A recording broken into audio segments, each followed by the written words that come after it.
নমস্কার, সকলকে স্বাগত জানিয়ে শুরু করছি জীবনের আলো অনুষ্ঠান। সকলে নিশ্চয়ই খুব ভালো আছেন। দেখুন, এই যে ভালো থাকা আমি বলছি, কিন্তু অনেক মানুষ দেখেছি তারা ভালো নেই। কারণ আজকে ভালো তারা থাকতে পারছে না, কারণ শত্রুতার কবলে পড়ে। তাদের শত্রুতার কবলে পড়ে তাদের সংসার, তাদের সম্পর্ক, তাদের বাসস্থান, কর্মস্থান সমস্ত কিছু সমস্যায় করে ফেলেছে। কারণ এই যে সমস্যা, শত্রুর দ্বারা প্রতারিত হয়ে যাওয়া, শত্রুর কবলে পড়ে আপনার সর্বশান্ত হয়ে যাওয়া, শত্রুর কবলে পড়ে আজকে আপনি একদম দেওয়ালে পিঠ ঠেকেই ফেলেছেন। আজকে আর আপনার কোনো দিশা নেই, আপনার কোনো ওয়ে নেই কি করবেন, সবটা শত্রুতার কারণে। আর শত্রুতার কারণে পড়ে আজকে আপনি আপনার শরীর, আপনার মন, আপনার স্বাস্থ্য সব কিছু ভেঙে গেছে। সুতরাং এই শত্রু আমাদের জন্মছকে শাস্ত্রের যে বিভিন্ন ভাবগুলো রয়েছে, ভাবের নির্দিষ্ট কানেকশান রয়েছে, তার কারণেই হয় আপনার ক্ষেত্রে ওই শত্রুতার কারণ। বা আপনার জন্মছকের যদি ষষ্ঠ ভাব পীড়িত হয়ে যায় এবং সেখানে কোন গ্রহের অবস্থান থাকে এবং ওই ভাবের অধিপতি কোথায় গিয়ে অবস্থান করছে, কোন গ্রহের সঙ্গে কানেকশান করছে, তার উপর ডিপেন্ড করবে কী ধরনের শত্রু আপনার ক্ষেত্রে প্রভাব বিস্তার করতে পারে। যে শত্রুতার কবলে পড়ে আপনি আজকে হয়তো সর্বশান্ত হয়ে গেছেন এবং সেখান থেকে বার করে নিয়ে আসতে হলে যেগুলোর প্রয়োজন তার প্রতিকার প্রতিবিধানের জন্য, যেটা হচ্ছে একমাত্র এবং সব থেকে গুরুত্বপূর্ণ যে প্রতিকার প্রতিবিধান রয়েছে, তার জন্য হচ্ছে দশ মহাবিদ্যার প্রয়োগ করতে হয়। এই দশ মহাবিদ্যার অষ্টম দেবী হচ্ছেন মা বগলা। মা বগলার প্রয়োগ করলে আপনি সেখান থেকে বেরিয়ে আসতে পারবেন এবং ধীরে ধীরে আপনার যেটা পাওয়ার ছিল, আপনার যেটা হওয়ার ছিল, আপনার যেটা ছিল, সেটা আপনি ফিরে পাবেন। অবশ্যই আলোচনা করব মা বগলার নিয়ে, কিন্তু তার আগে বলি আপনার ক্ষেত্রে কী ধরনের শত্রুতা রয়েছে। শত্রুতা আমি বললাম, কখনো কখনো গুপ্ত শত্রু হয়, কখনো কখনো প্রকাশ্যে কিছু শত্রুতার জায়গা হয়, কখনো কখনো হয়তো আপনি ভাবছেন, আপনি দেখছেন, আপনি জানছেন শত্রু এই করছে, কিন্তু প্রকাশ্যে আপনি আনতে পারছেন না। শত্রু এইভাবেই হয়। শত্রু হয়তো খুব কাছের মানুষ আপনাকে শত্রুতা করে ক্ষতি করে দিচ্ছে, আপনি বুঝেও কিছু বলতে পারছেন না। তাহলে আপনার এগুলোর জন্য প্রয়োগ করতে হবে। আপনাকেও নিজেকে সেখান থেকে বের করে নিয়ে আসার জন্য আপনার প্রয়োগ করতে হবে। আপনি নিজেকে সুস্থ রাখার জন্য, আপনার নিজের চাওয়া পাওয়াকে সঠিক ওয়েতে নিয়ে যাওয়ার জন্য আপনার ক্ষেত্রেও কিন্তু তার সেখান থেকে বেরিয়ে আসতে হবে। তার জন্য প্রয়োগ, অর্থাৎ আপনি কিভাবে ভালো থাকতে পারবেন।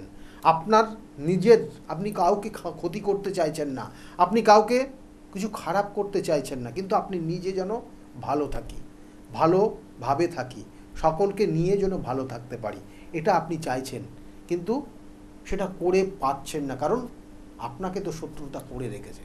এবং এর জন্যই বারবার বলি প্রয়োগ, অর্থাৎ আপনার ক্ষেত্রে দশ মহাবিদ্যার প্রয়োগ করলে আপনি সেখান থেকে বেরোতে পারবেন। আপনার জন্মছকের ষষ্ঠে দেখা যাচ্ছে কেতু যুক্ত হয়ে আছে এবং তার সঙ্গে মঙ্গলের কানেকশান রয়েছে।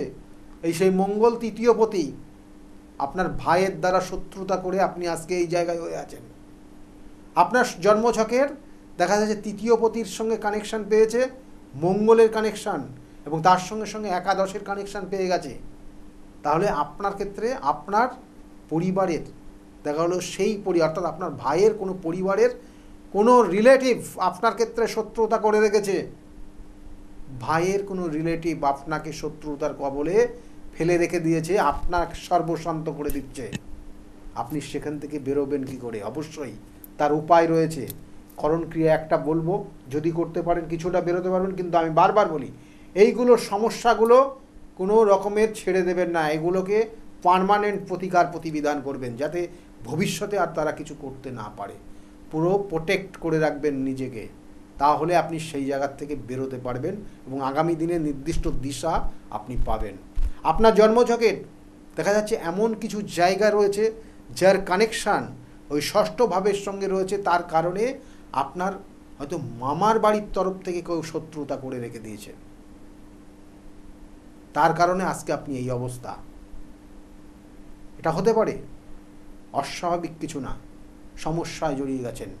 আর এটা তো হামেশাই হয়, যেটা হচ্ছে জ্ঞাতি শত্রু, অহংকার জেদের কারণে হয়।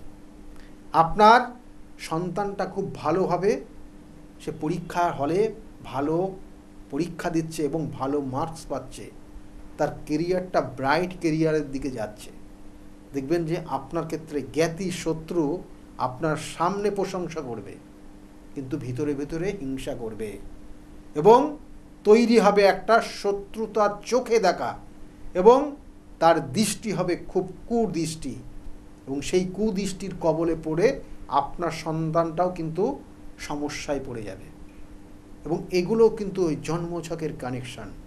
সেই জন্য জন্মছকের নির্দিষ্ট কানেকশানের পরিপ্রেক্ষিতে প্রতিকার প্রতিবিধান আমি কিন্তু আমার কাছে যারা আসে জানেন আপনারা যে কিভাবে তার প্রতিকার প্রতিবিধান হবে, কোন গ্রহের কানেকশান রয়েছে এবং তার জন্য কি দৈব প্রতিকার হবে না তার জন্য তন্ত্রের প্রয়োগ হবে, তার জন্য কোন ধরনের হোমযজ্ঞ করা হবে, সেগুলো কিন্তু পুরোটা আলাদা হয়। আপনারা জানেন আমার প্রত্যেক অমাবস্যার তিথি ধরে আমার গৃহে মন্দিরে যে বিভিন্ন ধরনের ক্রিয়াগুলো হয় সেক্ষেত্রে কিন্তু বিভিন্ন ধরনের সমস্যা, আজকে আপনার বিভিন্ন সমস্যায় একটা মানুষ তার বিভিন্ন সমস্যা থাকতেই পারে কিন্তু গ্রহগত কানেকশন অনুযায়ী তার প্রতিকার প্রতিবিধান আছে। সেই জন্য বলা হয় দিন কাল পাত্র এবং তার সঙ্গে সঙ্গে তিথি নক্ষত্র দেখে যদি তার প্রতিকার প্রতিবিধান দেওয়া যায় অবশ্যই সেখান থেকে বেরিয়ে আসবেন, কারণ বিগত দিনে বহু মানুষ তারা এসছে, তাদের জায়গা এখন ভালো আছে, তাদের মুখ থেকে অনেক জায়গায় আপনারা শুনেছেন, আজকে আপনারা তাদের মুখ থেকে শুনেও আমার কাছে আসছেন এবং প্রতিকার নিচ্ছেন, ভালো থাকছেন। সেই জন্য আমি বারবার বলি যে তার কানেকশান দেখতে হবে এবং কী ধরনের প্রতিকার প্রয়োগ করলে পরে আপনার ক্ষেত্রে ঠিক হবে।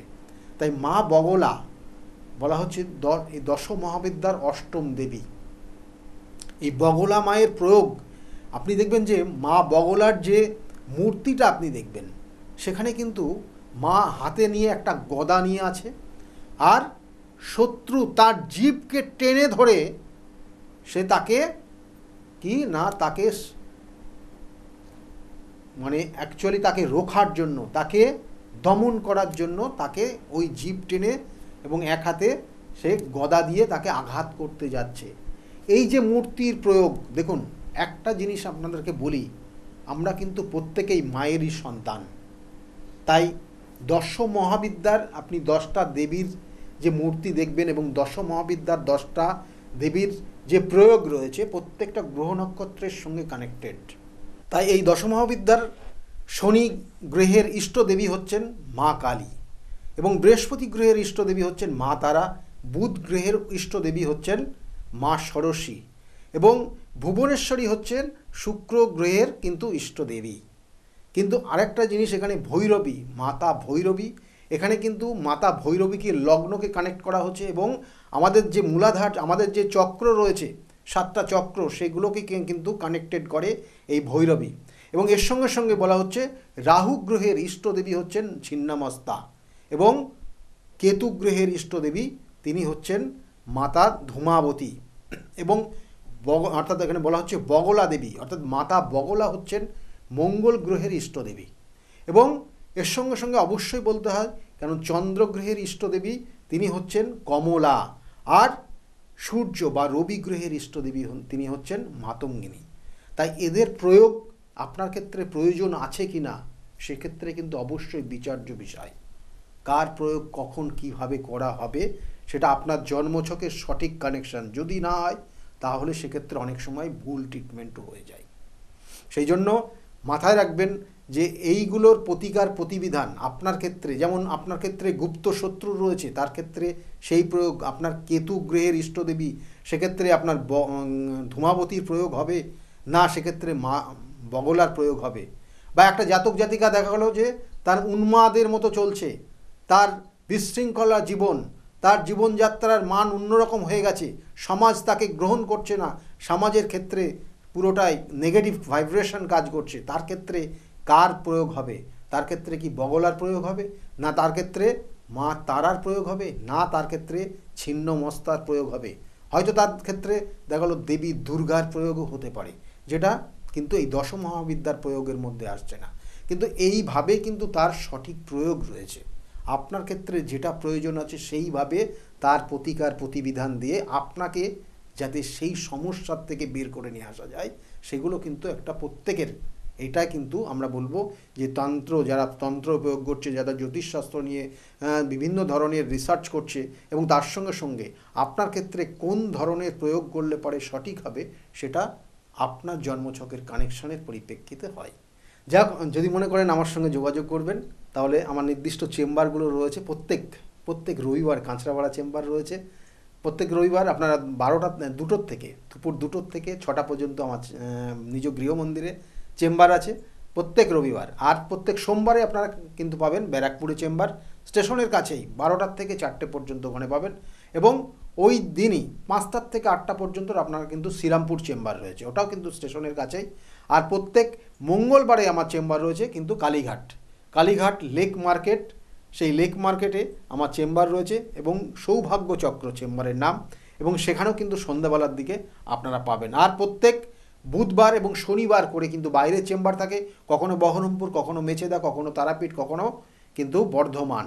এছাড়াও কিন্তু আপনারা শিলিগুড়ি চেম্বার পাবেন, কখনো ভুবনেশ্বরে পাবেন, কখনো কিন্তু আপনারা গুয়াহাটিতে পাবেন, এবং তার সঙ্গে সঙ্গে বেনারসের চেম্বার রয়েছে। কখন কোথায় কিভাবে কখন যাচ্ছি, কোন সময় যাচ্ছি, কিভাবে কখন অ্যাপয়েন্টমেন্ট নেবেন, আপনারা ওই হেল্পলাইন নাম্বার বা বুকিং নাম্বারে ফোন করলে আপনাদেরকে অবশ্যই সহযোগিতা করবে। আর প্রত্যেক বৃহস্পতিবারে কিন্তু চেম্বার থাকে, অনেক পুরনো চেম্বার, কৃষ্ণনগরের চেম্বার, সেখানে পাবেন প্রত্যেক বৃহস্পতিবার 12টার থেকে 4টে পর্যন্ত। এবং প্রত্যেক শুক্রবার হাতিবাগানে চেম্বার রয়েছে, এবং সেখানেও পাবেন, সেখানেও 5টার থেকে 8টা পর্যন্ত প্রত্যেক শুক্রবার পাবেন। কারণ আমি বারবার বলি, আমার কাছে যারা প্রতিবিধান নিয়েছে তারা ভালো রয়েছে কেন, তাদের বিভিন্নভাবে তার প্রয়োগ রয়েছে। এবং এর সঙ্গে সঙ্গে বলবো যে আমার প্রত্যেক অমাবস্যা তিথি আমাদের, কারণ এই কাজগুলো নির্দিষ্ট তিথি নক্ষত্র দেখে কাজ করা হয়, কখনো দৈবিক প্রতিকার রয়েছে, কখনো তন্ত্র মতে প্রয়োগ রয়েছে, কখনো রঙের ওপর অর্থাৎ বিভিন্ন কালারের ওপর থেরাপি দিয়ে তার প্রয়োগ রয়েছে।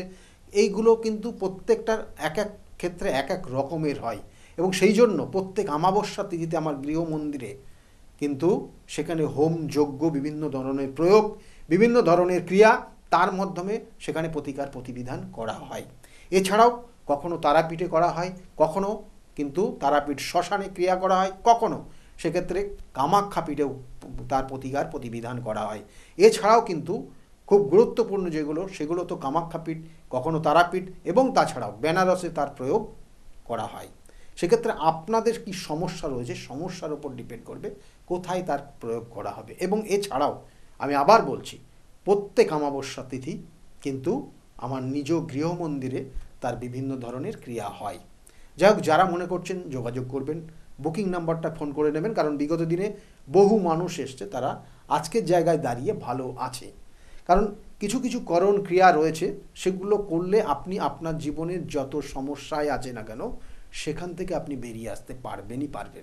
সেই জন্য আমাদের প্রত্যেকটার প্রতিবিধানের সঙ্গে সঠিক তার গাইডলাইন দেওয়া হয়, কখন কিভাবে কোন কাজটা করবেন, কোন কাজটা করবেন না, কোন কাজটা করলে আপনার জীবনের সফলতা খুব তাড়াতাড়ি পাবেন, এগুলো সঠিক গাইডলাইন। একটা গাইডলাইন এমনও হতে পারে, আপনি একটা গাড়ি কিনছেন, গাড়ির কোন কালারটা কিনলে পরে আপনার ক্ষেত্রে শুভত্ব হবে, সেটাও একটা ধরনের গাইডলাইন।